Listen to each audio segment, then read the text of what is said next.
Well, hello everyone, and welcome back to another Marvel Ultimate Alliance 3 video.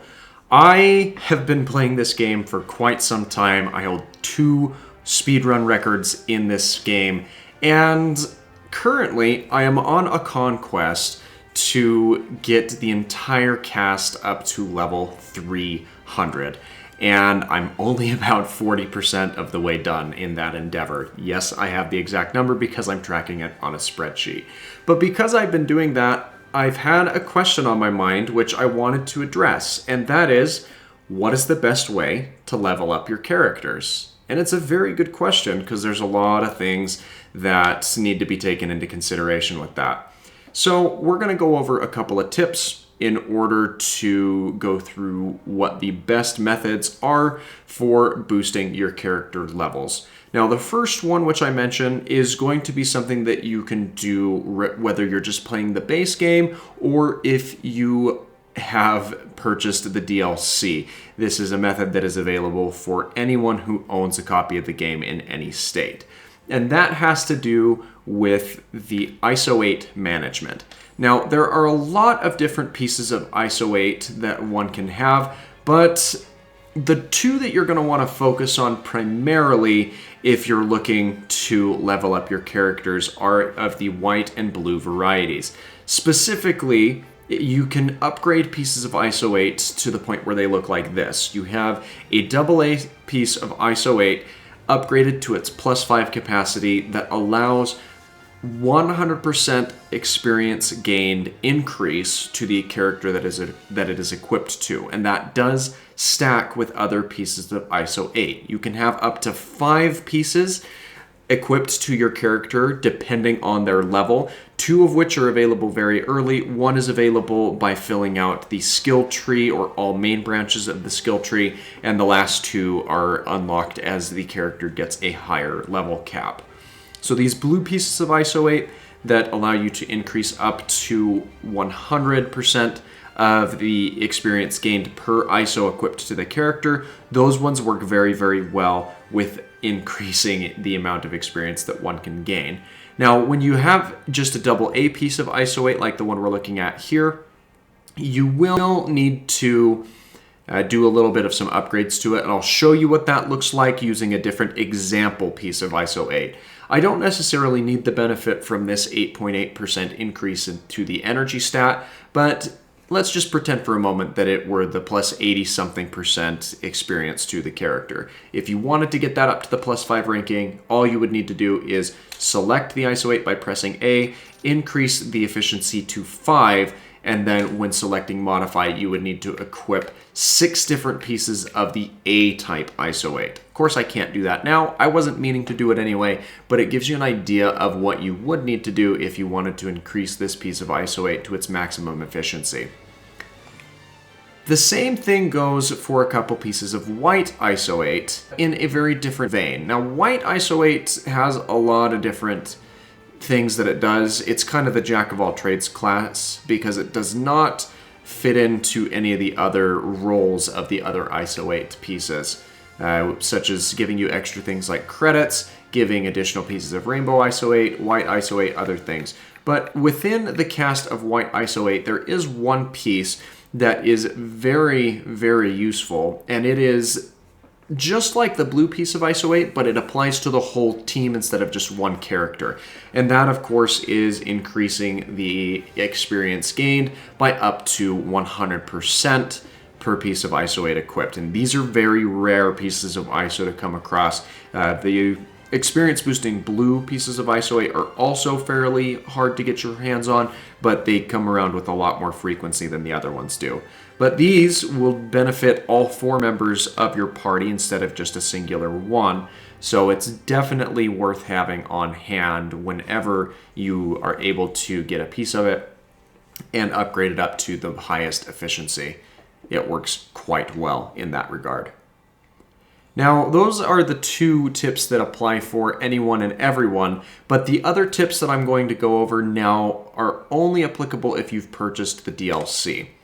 Now, in order to get to these items, you will need to tick over to any 3 of the extra menus, but I'm specifically going to focus on the Shadow of Doom menu because one aspect has to do with it more directly.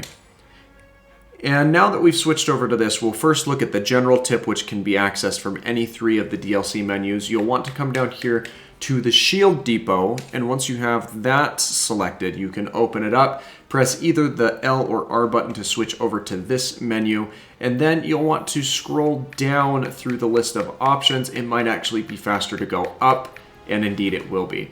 But down here you see that you can purchase additional chunks of the enhanced experience cubes, and you can buy them for 50,000 credits apiece. And that is a little bit expensive, but do keep in mind that you are able to do so at your leisure if you have large amounts of credits, as you do max out at 999,999,999 credits. So if you have that many, why not come over here and spend them? These are great for leveling up characters that are fairly low and catching them up to the rest of your squad. And like I said, if you have copious amounts of credits like I do, then you should be able to splurge on a couple of these, no problem. You do have an inventory cap on how many of these you can hold at 999, but you should be using these about as quickly as you can get them anyway, especially when playing casually. Now, those experience cubes will do decently well in terms of what experience they offer when leveling up your characters, but there is one other method that is a little bit faster in terms of what you can do, and that is actually found here within the Gauntlet runs. And from the testing that I have done, I have discovered that there's one gauntlet above the other ones that tends to do a lot better with leveling up your characters, and that is this level 240 All Hail Doom Gauntlet. And we're going to look at a little bit of what this gauntlet has to offer. The first one, you already know what this gauntlet looks like if you have tuned into any of my Twitch streams recently, as we've been running this gauntlet on rinse and repeat, and I realize that that's getting a little bit boring, so I am switching up what I'm doing on Twitch effective, well, this past weekend and going into the next couple of weeks. So if you're not following me over there and you're excited to see some new stuff, check the description down below and you can find my Twitch link there. But these different items are a very good source of experience based off of the characters that you have to fight, but they also have a decently high chance of dropping some different pieces of those experience cubes, including the highest yielding cubes in the extreme or the ultimate cube experience, which I believe offers 20,000 experience per item. I could be wrong, it could be a little bit higher than that, but it is by far the most efficient method of getting experience out of those cubes. And you can find a lot of them in this difficulty of this gauntlet.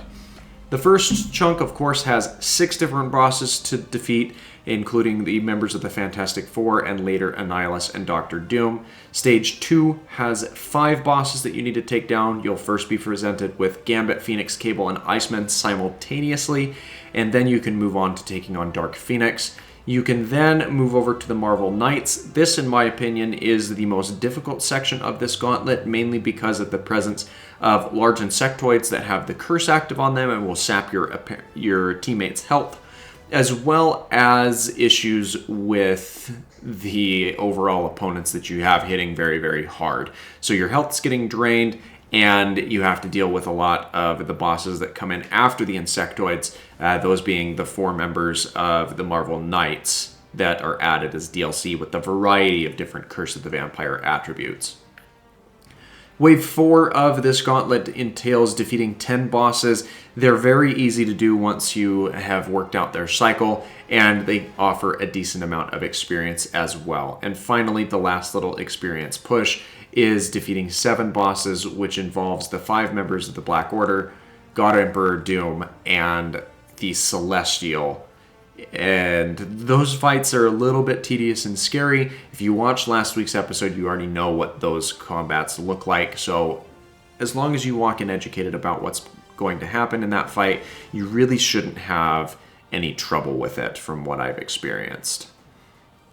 And like I said, amid the experience that you gain from running this gauntlet, of all those boss characters that you end up taking out, as well as the ultimate XP cubes that drop, you will be able to grind up your characters very, very quickly.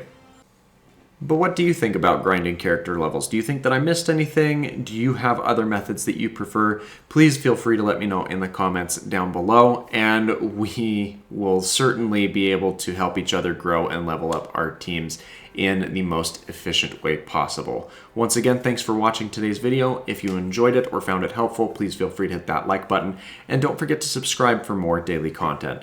Until then, thanks again, and I hope that you have a fantastic rest of your day.